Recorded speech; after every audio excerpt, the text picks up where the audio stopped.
It is your girl, Casey, and I am back. Yes, I'm back with another podcast episode. And today, I have the pleasure of having the outspoken, the amazing, the honorable Judge Joe Brown.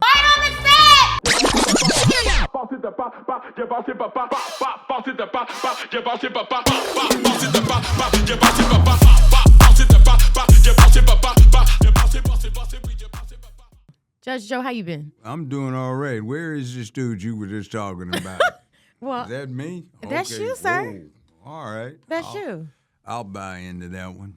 Listen, the people love some Judge Joe Brown, okay? A lot of us grew up on you, watching you, seeing you get people together, seeing you serve justice.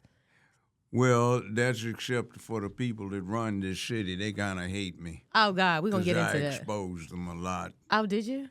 Oh, you know, I'm not going to get off of somebody. I grew up where we used to run the dozens, talking about folks' mama. Hey, man, I don't want to say nothing about your mama, man, but, you know, so these folks so delicate you can't even say boo. Ah! Oh, wait a minute. So you are born and raised in Memphis, Tennessee? No, I was born in Washington, D.C. and grew up in Los Angeles, California. And I came here a long time ago. So you born in D.C., raised in L.A. How do you get from A to B and then here It to was C? a job. Oh, okay. So tell us about that, your journey into politics and legislation. How did you, especially in your era back when you were coming up, how did you? And I never wanted to be a lawyer. That's just sort of happenstance. It went down that way. But let's say since day one, I've always been kind of politically, socially active. It was a question of do not pass, go directly to NAM or find some way to get into some grad program. So a faculty advisor said you can declare political science your major and go on and teach political science. I said, hell no. So they said, well, go to law school. I said, I didn't want to be a lawyer, but that was more than a half century ago, and here I am now. So got out of law school. Jobs were tight in California. I got this fellowship to Tennessee. Then I've been here ever since. Your experience as a judge, we seen you on TV, but prior to that. Oh, yeah. I got elected to 2 8-year terms as a criminal court judge around here. Wow. So how did that impact your, just how you view crime and socioeconomic? Crime is just part of the whole process. You Yeah. have to understand what crime's about. It's a necessary element in our economy because there are not enough jobs to go around. Crime is only the opening of the door to warehouse surplus labor. Right. So a lot of folk think, hey, man, I got some good game, man. You know, like, hey, I got it going on. No, Slick.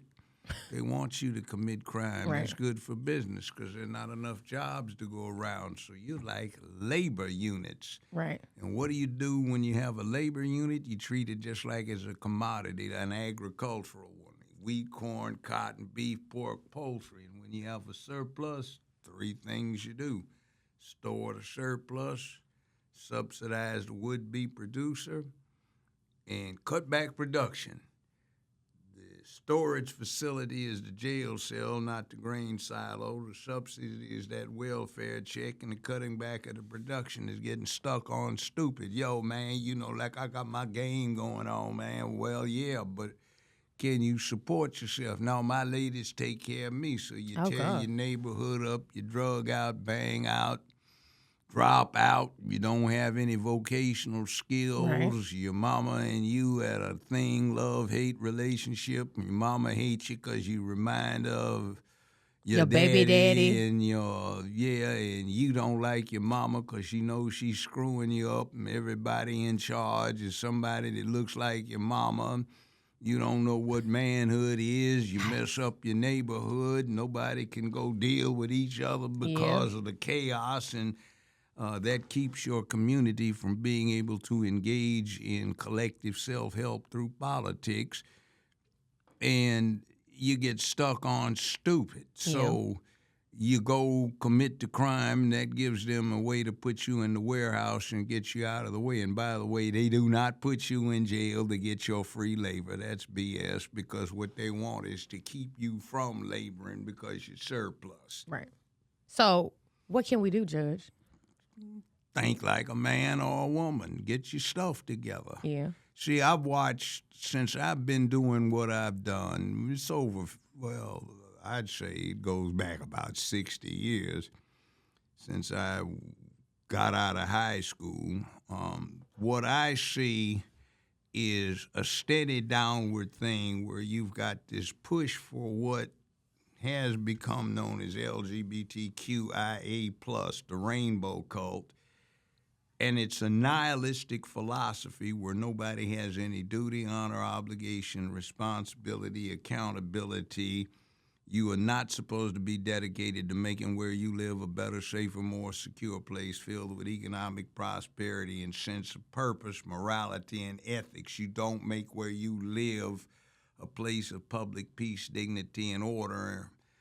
You deal with chaos, do anything you want. If you don't like the odds where the dice got thrown and you came up, man, you can be a woman, and they come up with fluid gender stuff and all of the nonsense, and it's crazy. Boys and girls, 101A and B isn't taught anymore. Nobody deals with boy watching, girl watching, because you don't know what the hell you're looking at. And it's just a self-hate thing. And we have a problem in politics. I've seen black power evaporate into black sorry behind whining and begging instead of doing something. And we get taught that everything's dumped on us, there's no hope, and somebody's going to give it to you. But the truth of the matter is, for 50 years, I've been dealing with what happens when somebody doesn't give it to you. What you going to do? What you gonna do? Man, they owe it to us. Yeah, that's nice, but what are you going to do if they don't give it to you? Well, man, we need to focus on that. And do what, fool?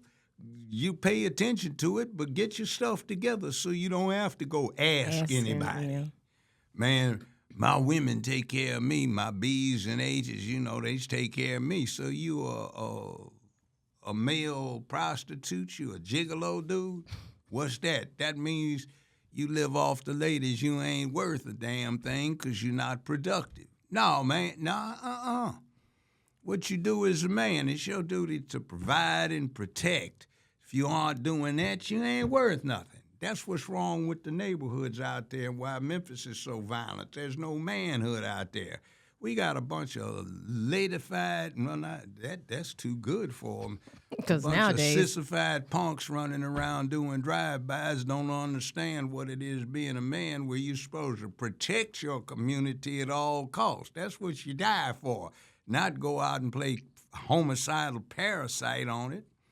And half of what's going on out there is suicide. Yeah. You've heard of suicide by a cop? Yeah.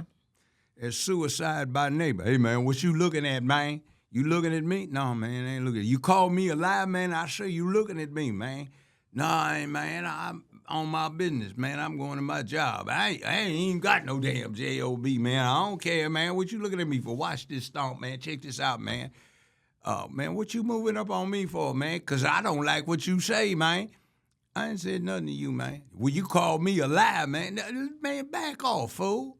And then he's about to die, and that's what he wants, because he doesn't like his life. He doesn't care for himself. He doesn't care for you either, and it's chaos because nobody taught him about being a man. You teach somebody to be a man, and they straighten up. Oh, the world can be on your shoulders if you're a man, but the bottom line is now you can be a hero. You have something to accomplish, man. I'm going to take on the adversity. I'm going to whip it, man. And you look in the mirror every morning. What did you do yesterday, brother? Did you do right by yourself and the people you're supposed to be for? Man, I could have done a little better. Well, get it together for today and prepare yourself so you can do even better tomorrow. When you focus on that, you don't think it's all hopeless. You have a cause.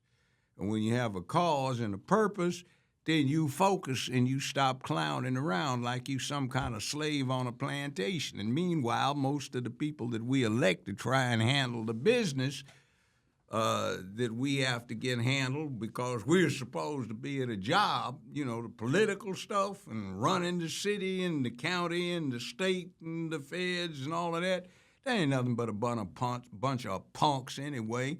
And half of them can't even go out in the streets and deal with the people they claim to represent. Well, speaking of elections, let me ask you about this because you didn't run for the terms, right?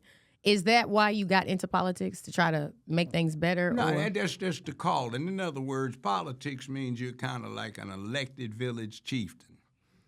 And village chieftains impose order and they impose purpose and they lead from the front. So you have a young couple, right? 30 years old, 35 years old. They have 2 kids. They are gainfully employed. They are on the straight and narrow. What does a average black family do? What do we do? Get the hell out of here. Oh, well, there it is, folks. Get the hell out of here. I would say it's a shame because you know what the shame is? What's that? This is probably the best geographic location for a city to be in the 21st century. Now tell us why. I know, but you tell me what you... Okay, you've got this valley. We know it is the Tennessee Valley Authority that runs it, but it's actually a valley. It goes from where we are northeast, and it bypasses the Appalachian Mountains, and it gets into New York and the East Coast. All right? The main Continental Highway, I-40, starts around New York City, runs through here, goes all the way out to within a few miles of Los Angeles. Everything branches off of that. The Mississippi River crosses here. This geographically is the distribution center for North America, Canada, U.S., Mexico. Doesn't make any difference. We have the world's largest barge unloading facility here in Memphis. This rinky-dinky looking airport out here actually has a unique distinction. It has the largest commercial tonnage running through it in the whole world. Hong Kong is in second place with about half the tonnage going through Hong Kong that goes through Memphis. FedEx is here, UPS is here, Bulk Mail Center. And that means this could be the distribution net, which it is, and it could be exploited. We've got the world's largest barge unloading facility, and what that means is Europe is trying to get in here, but they get blocked because the big fish here don't want to be little bitty fish in a real big pond. And what that's about is they load barges up in Europe. They float them down canals and rivers to the Mediterranean, put them on barge transports, bring them across the mid-Atlantic. They don't dock in New York, New Jersey, Boston, Baltimore, where they suffer pilferage when they unload these containers.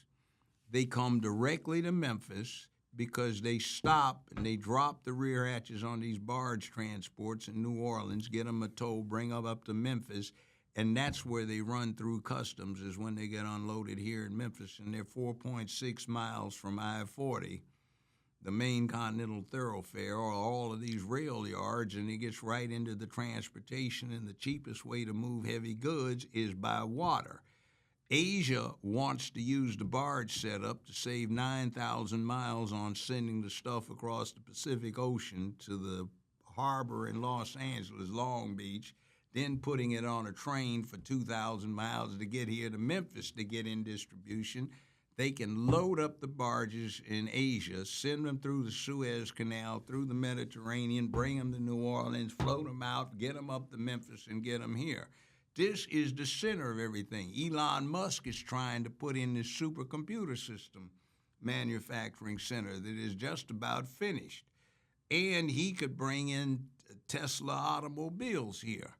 So we have that potential, but these clowns around here are selfishly trying to get money in their own personal pockets instead of dealing with the people. You've got Firestone, International, Harvester, and everything that have these old abandoned factories that have these 80, 90-year-old concrete slab floors. Now, why is that important? they've got some new forging machinery that they use to create huge vibration waves that breaks up concrete, except when the concrete's over 50 years old, 55 years old, something happens to it and it gets much stronger. So they want these floors. They were trying to get in here, but these idiots are blocking them because they don't get the bribes under the table. Now, if you want to find out what's going on, look this up. It's called followthemoney.org. Followthemoney.org. If you get the right center website, it'll be a maroon banner at the top with a narrow yellow one up there, and you can see who's paying all of your elected officials, how much and what for, and when they gave it to them, and what they represent. And it's amazing when you look at our elected officials who's paying them. That thing about that pipeline through North Memphis, half the people that were squawking about you can't put it through were getting money from the people who were putting the pipeline in. Hold on, Judge. Hold on. This is deep, okay? This is deep. Savage little slave Negroes. Hold on. This is deep, Judge. Because this is like a movie. It is. They ought to be in jail. So other than getting out of here, what is somebody who loves Memphis, loves Tennessee, don't want to go anywhere, got pride, want to Turn stay? every SOB in office downtown out. Make them prove to you what they've done that has done something favorable for you. They've got somebody going right now running for General Sessions Court Clerk, Tammy Sawyer. Tammy Sawyer and Van Turner, when they were on the county commission, passed a resolution to sell that Nathan Bedford Forest Park on Union and the Jeff Davis Park next to the Metal Museum on the Bluff to Van Turner for $1,000 each park, no bid. Those parks are worth millions of dollars. And Van Turner's a lawyer. He knows good and damn well that was unethical for him to do that. So after he helps introduce the legislation before the commission to sell it to his corporation that he set up for the purposes known as Green Space, they are chartered to operate city parks. Now, why do we need a private entity to operate city parks? Well, remember the thing about the Mid-South Fairgrounds where they have the Liberty Bowl being turned into a soccer arena, the new football stadium. You told us about that. That's a city park. Also, county parks would be embraced. You turn over Shelby Farms to them, and they've already started opening that up for restaurants out there, so all of that income would be channeled through there. Now, what happened to the statues? Who got paid how much money for how many years to store the statues, and how much did that person get paid for taking them down, and what was their relationship to Tammy Sawyer? And how much did she get for selling the statues to a Johnny Reb museum down in Mississippi? Is this on followthemoney.org? You can find out a lot about it, but if you sit there and you deal with it, and she wants to be, with no experience at all, clerk for the General Sessions Courts, which handle more money than any other institution in the whole state of Tennessee. We know this is a problem, right? We heard about it for years, politicians greasing their palms, and you seem to know way more about it than the average person, right? Mm-hmm. How did someone with all this knowledge, expertise, how in the hell did you wind up on television? Oh, well, what happened was this. See, there's another side of life.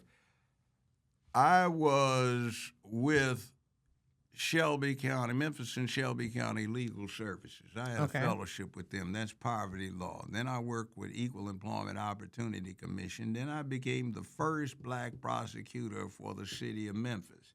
They tried to pigeonhole me, and all I handled was DUIs because I ran this DUI court. And I helped draft the book. I think 38 states still use what we came up with in terms of protocols.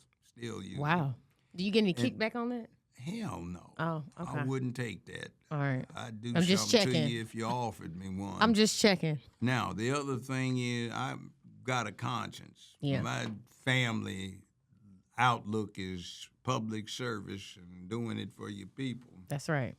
Now, Then I became director of the City Public Defender's Office back when, this was in the 70s, when the Public Defender's Office handled criminal matters for the city. Okay. I got out of that, got in private practice, and my law partner was also the director of the County Public Defender's Office.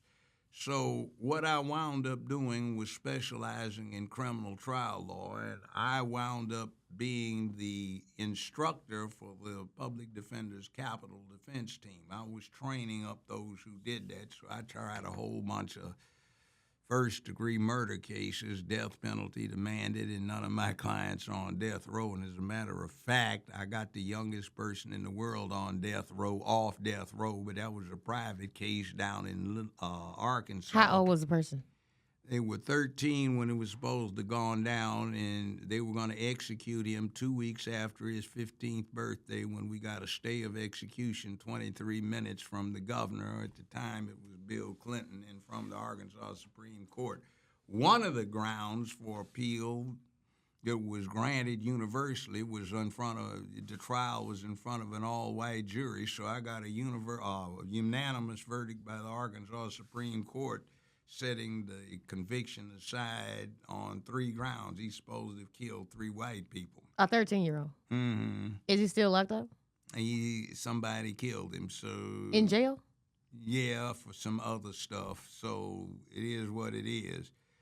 But that's been 40 years ago. So Hold on, Judge. Hold on. I gotta back up. You got the youngest person in the world off of death row 23 minutes before they were going to execute him. Yeah, they were going to execute him. They didn't have cell phones. It was a room full of phones, and they had red lights on them. So like on the movies, when the phone rings, the last minute, and they say... Yeah, it did, and we could see it. And the warden got one, I got the other one, and I picked up, and then the protocol was hand the phone to the warden, and he hands the one he's got to you. Then you hand it to the assistant warden and somebody else, chaplain or another lawyer, and you verify what it is. So the Supreme Court stayed the execution, and the governor stayed the execution simultaneously with 23 minutes left.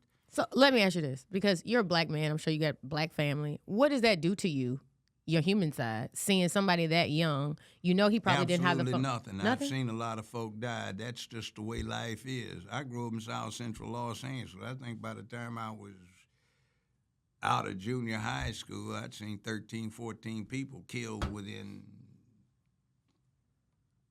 the distance of this room or the length of your facilities. Not this long way, but just inside these immediate walls. So no big deal. Death was what's going on. We had World War II. The old man was in World War II. A lot of friends, family were in Korea. And South Central was dangerous. People died all the time. I walked into John Muir Junior High School one time when I was in the 9th grade. There was some dude that had graduated the year before, was at Manual Arts High School, and he was hung by the neck from the flagpole, pants down around one ankle, and his belly was cut open, and his guts were hanging down 10 feet, pooled on the ground. We said, man, dude must have made somebody mad. We didn't have anybody coming in there, oh, my God, they need therapy for post-traumatic stress. You know, like, dude messed up, man. Well, you know, dude always was flaky, man. Wonder what he did. So... Are you a gangster? You're kind of gangster, I think. I was growing up in L.A. South Central. Okay, I got off track. But, okay, so that's the case. But you can even get back to that. But now, you ask how I got where I was. Now, that was just the law as to how they came to get me. But that wasn't the only thing. I started doing this thing with sentencing where I gave, earlier when I said, why do we have this thing that's a labor control thing, I decided to work around that and defeat that purpose.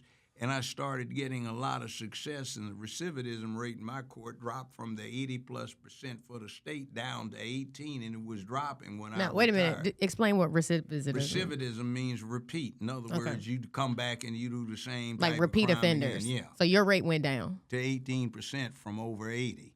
What'd you do to get it down? I just told them about manhood and gave them man training so they had purpose and cause and they could focus instead Okay. of feeling Okay. hopeless. Okay. So now they walk up to me, and if you walk out with me, I haven't been out any place in the last couple of months where somebody hadn't come up and said, "You remember me?" No, well, you gave me some time. Did I give you enough? Well, yeah, but it I'm was this done. thing about manhood.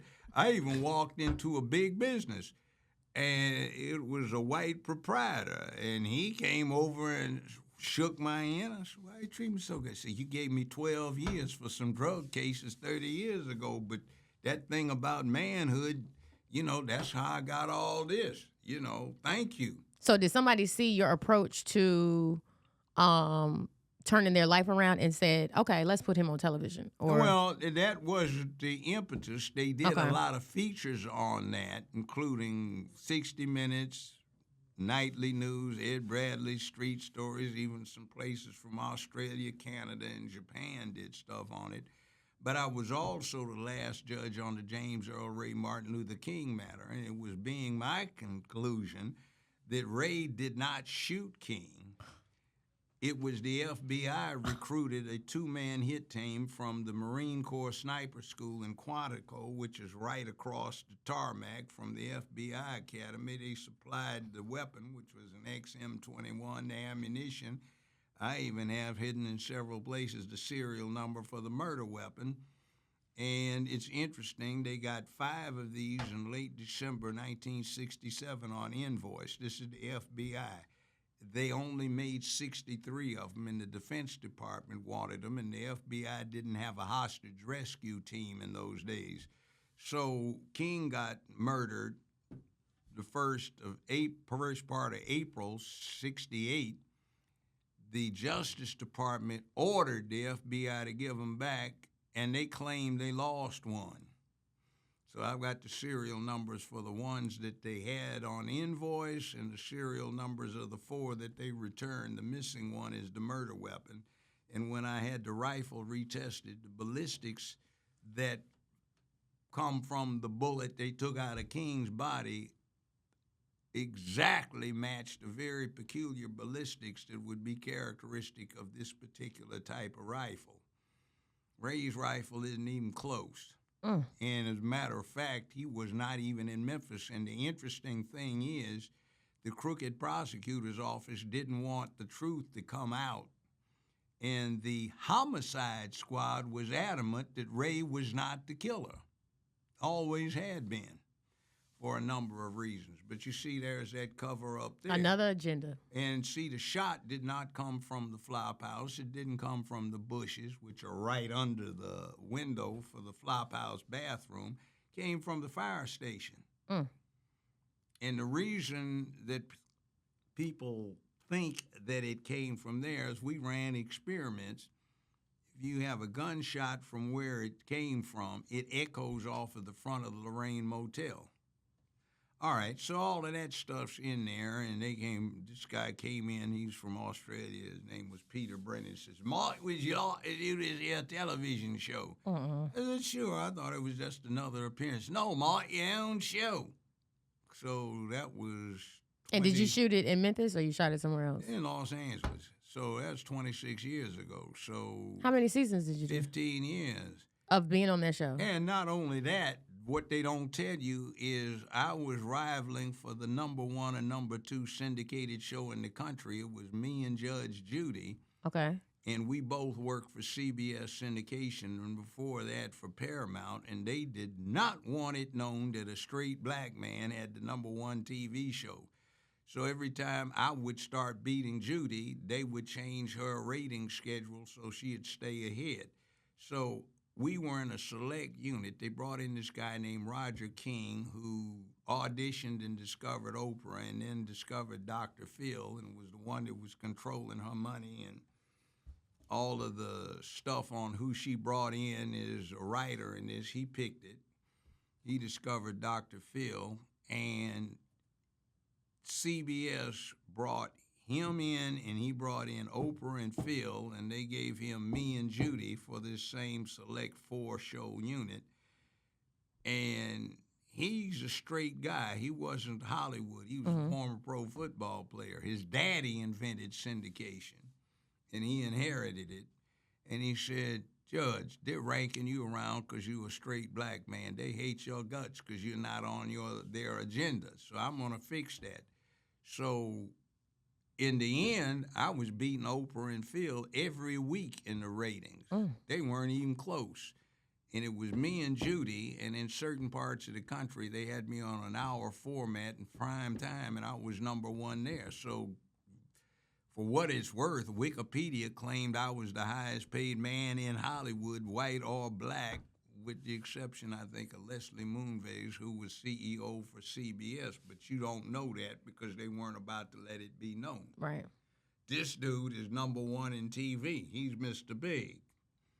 And I used to have these fights all the time on the set with these lesbians. Not so much the gay guys, but the lesbians. They just hated my guts. Wait a minute. Hold on. And I would say, what lesbians? 90% of Hollywood is LGBTQ. Oh, those lesbians. Okay. So what would happen is like, all right, we're stopping. If I hear one more of these remarks up there and I hear somebody in that booth telling anybody we're not working today, well, I said, you're not high enough on the food chain to fire me, but I can get you fired. So, okay, let's clear this up. So you in there kicking ass, taking names. Yeah. Oh, so they didn't like you at all? No, they didn't. Oh, they couldn't stand And see, the other thing was, it's unlike every other TV show, judge show, I never claimed to be running a courtroom. I was running a contract arbitration panel. And the California Supreme Court, way back in 2000, issued a 23-page written opinion saying that they found me personally to be qualified as an arbitrator for California, found what I did to be under the arbitration, mediation, and judicial statutes of California. I could find somebody in contempt and have them locked up. Oh, so the show was valid. What we were saying was valid. Yeah, it was enforceable. And in 2007, the U.S. Supreme Court approved the whole damn thing, saying it was under the U.S. Arbitration Act of 1928 through another case that came up. And they had a provision in the California thing that said if I said so, I could even put people in the show in contempt. And I had to have the final okay. Oh, so you had if full control. Yeah, so if they didn't do what I said, they could go to jail or be civilly liable. So I said, you better refer to page 11. You better refer to page 11. And, I mean, it was absolutely ridiculous what they were trying to do. It's like, we didn't like that ruling. I said, I don't care. Well, it would be more dramatic. We're not in here for drama. We're in here for being so they real. were trying to get you to be. Yeah. They wanted the ratings up. And see, the other thing, too, Judy got all of her stuff at least a week before it was to be heard. So we had the same green room. So when I'm looking at her stuff, she scripted it out, everything she's going to say and what responses and what her rulings. Oh, she wasn't off the dome. She wasn't off the top of the. She was. No, she scripted it. Everything you see on TV, she just about it written down on the notes. Now, I got my stuff the day before it was to be heard, and I gave real live hearing.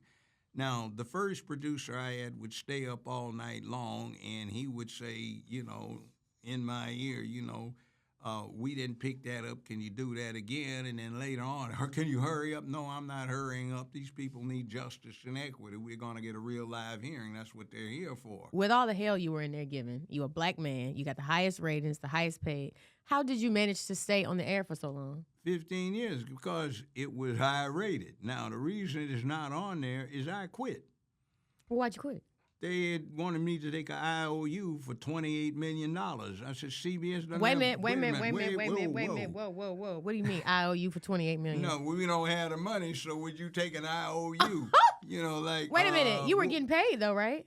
Yeah, but see, I had a contract with them. To be frank, I was supposed to get 45% of the unadjusted gross of all revenues that came in. Okay. They kept trying to conceal that, so what was happening... is this show had been number one and number two for so long. Yeah. And they were assigning new executives, so you would think that's what you want. But see, they didn't because they couldn't claim credit for it. Right. So they would try to steal money to set up other shows that would invariably flop. Right. And I don't like Tom Cruise's Mission Impossible because they took $120-some million off of that to use that I should have gotten Hold the up, chunk out. hold up. Wait a minute. They were using it for publicity for Mission Impossible stuff. Taking money from your show. Yes. Trying to funnel it to Mission and Impossible. I'm supposed to get 45% of the doggone thing. But it said they present you with an IOU. Yeah, at the end. I just said, no, I've been doing this for 15 wait. years. How'd I'm you retirement. Screw you. Now, what happened? I had a lawyer who had never lost a case against CBS or Paramount, which was interesting. And we'd set everything up. We had a gung-ho attitude on it, and he disappeared, and his law firm refunded all of the payments I'd made to him, and nobody's seen him in 12, 13 years. They think he's dead. I'm speechless. This is the first time I mean, it gets ruthless. This is crazy. I know it's crazy out there. So you said, to hell with y'all, I'm going. Yeah, I'm retiring. I'm retiring. You know, me and my ex were going through a thing, so we got divorced. She got a lot of money out of it, but, you know. But the show is still on, no? No, it's not. It's not? It was the Judge Joe Brown show. It wasn't like People's Court, so you still get reruns. Hell, a couple of months ago, we had one episode that got 38 million views in 10 days. So who has the rights to the show now? I'm supposed to be getting residuals, and I'm got a legal team looking into where are the residuals, and what is going on, I think, is SAG-AFTRA, who's supposed to collect them. They've been holding on to them because everybody was out of work for so long. Oh, with the strikes and all that stuff. Yeah, where's my money? I didn't agree to do that. And and where is the money from Europe? CBS daytime over there, they were showing my show on reruns 6 times a day. Where are my residuals? See, they'll cheat you in a minute. I see. So when do you catch the show sometimes now? I don't want to watch it. Oh, you don't want to watch there. it? I saw it when it happened. Man. And I don't like the sound of my voice. I can't stand it. Well, I can understand that too. What a colorful life you lived. Oh, I haven't gotten into the adventurous part. Let's get back before all this stuff happened. Well, what was the adventure? Okay. I'm over here. There is the BSU, Black Student Alliance, all of the excitement that went on patrolling your neighborhoods where we'd mount up 3 or 4 per car armed, and we'd go out to make sure there was no crime, and also that would include whether LAPD was doing it or it was just people. Now, some people in the Panther Party decided to walk into the California State Legislature in Sacramento with arms. We asked them not to do it, but they wanted to raise funds. They went ahead and did it, and what wound up happening is 2 weeks later, it was now against the law to carry a long gun in public, whereas before it hadn't been. So now a lot of people got shot to death by the police saying they're breaking the law. Let's gun them down. So it didn't work out too well, but that was exciting. A good friend of mine, Wait, what? my good brother now deceased, Grandmaster Dr. Clifford Stewart, late of Los Angeles, known as Bodyguard to the Stars, who had so many black belts he could play a game of cards with each one of them, you know. And Black Belt magazine said for 15 years he was probably, quote, the most dangerous human alive in North America. Well, we went to school together. He's a brilliant man, dangerous man, nice guy. I wound up getting him hired as my co-executive producer so we could keep stuff straight. So it's kind of hard. So if something happened, he could kick somebody's ass. Well, that's what you're saying. He started teaching me martial arts 55, almost 60 years ago, and I started teaching him to shoot about the same time. So we did stuff, this whole thing we had going out there with the Black Power movement. One of the things we did, I worked for him at one point. He and another guy named Ron Chappelle, now Dr. Chappelle, also a profound martial artist, we ran Trinity Avenue Elementary School's playground. Now, 2 of our students, I'm sure everybody in here has heard of, One of them was a skinny little 12-year-old who's now dead, but we know him as Barry White, the singer. Okay. And the other one was the last person executed on death row in California, Tookie Williams, who started up the Crips. He was a 14-year-old volunteer for us. We used to pay him to run errands and stuff. So I guess he worked for us. He was a smart kid, but we couldn't get him out of the swamp. Basically, his mama wouldn't let him get out of the swamp, so he just became the baddest-ass alligator in the swamp. And Schwarzenegger should have commuted his sentence to life, but he didn't because he wanted to get rid of him. Why? Because Tookie and the governor, Arnold Schwarzenegger, the movie star, used to pump iron together, and they'd spot for each other at Gold's Gym in Santa Monica. This too much. That's kind of inconvenient if you're the governor of the state and one of your homeboys is out there on death row. I mean, it gets interesting. What is the most memorable moments in this? You've had this long-standing career. You've done all this stuff. What sticks out the most? Well, probably one of the most interesting ones is, to back up a little bit, I'm a PADI certified master diver. So anyway, I've had a few thousand dives, and we were on the way out to this one of the islands, the Channel Islands off of... Wait a minute. Where I do stuff, ride horses, I and all this, see. ski and all You this know, they other say you stuff. have many lives in one life, and that's true. But man, Okay. you outdo us all. Okay, now we were going out there, and we were on this converted oil rig supply boat. It's 68 feet long. Are you in the service or something at this point? Or No, I'm you just doing this recreational. So anyway, recreational? we're going out to one of the Channel Islands for diving.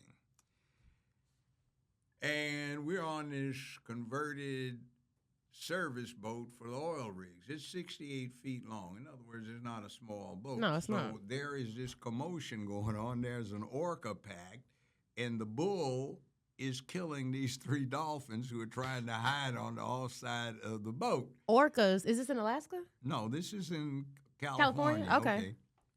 Killer whales. Killer whales. So he's a big guy. He looked like about 28, 30 feet long, and when he killed them, the pack starts feeding on them.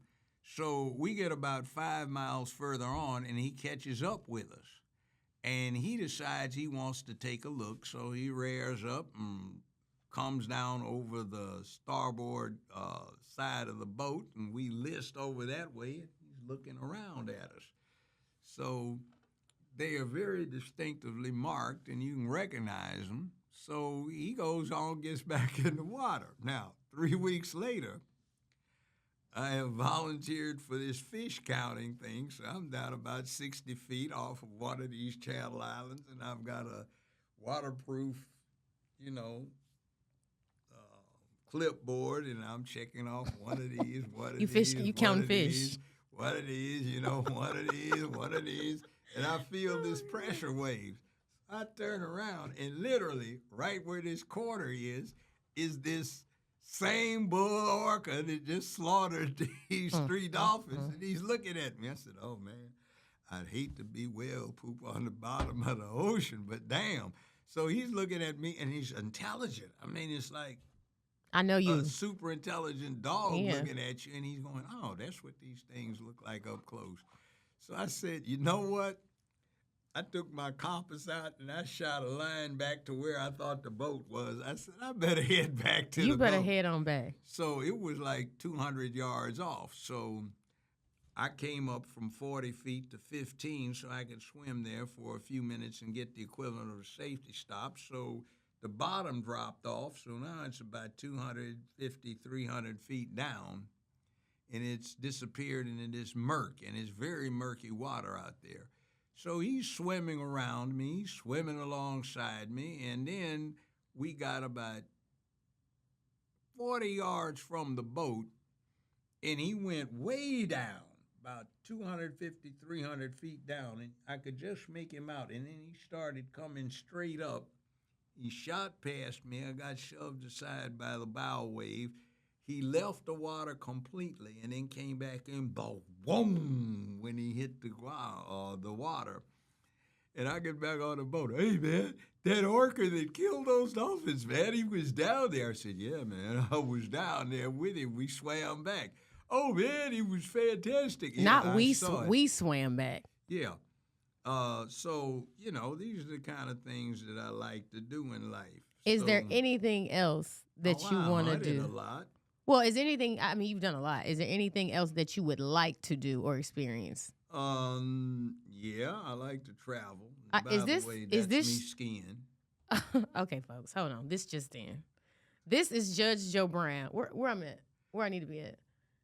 On some where's this? That's Aspen. In Aspen. Where haven't you been? What haven't you done? I was the. Who are you? The Black James Bond? Well, I don't know. I can get my John Wick on, but anyhow. By the way, it's a good series to watch. Franchise. They talk about duty, responsibility, consequence. By the way, folks, rules separate us from the animals and all of that. Let me just say this. I didn't think I was going to get all this today.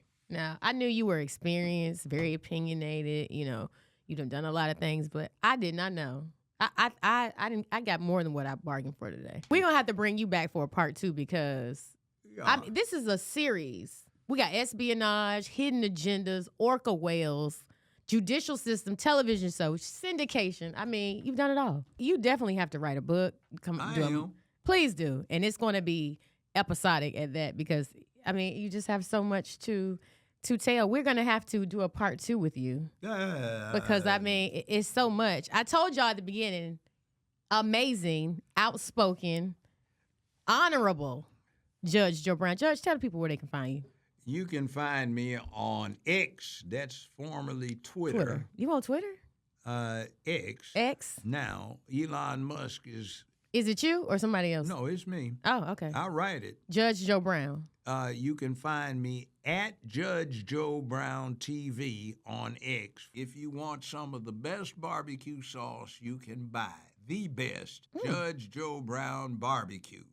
And you can go online at JJB, that's Judge Joe Brown Barbecue, BBQ.com, and you can order it. So X, barbecue sauce, orcas, TV shows, espionage. I'm stamping this. So we're gonna put the link below to his X if you want to keep abreast of what's going on, the products and the books and all the things. Because as you see, Judge Joe Brown is a wealth of knowledge. And y'all make sure y'all catch us again on the next episode of the Let's Be Clear podcast.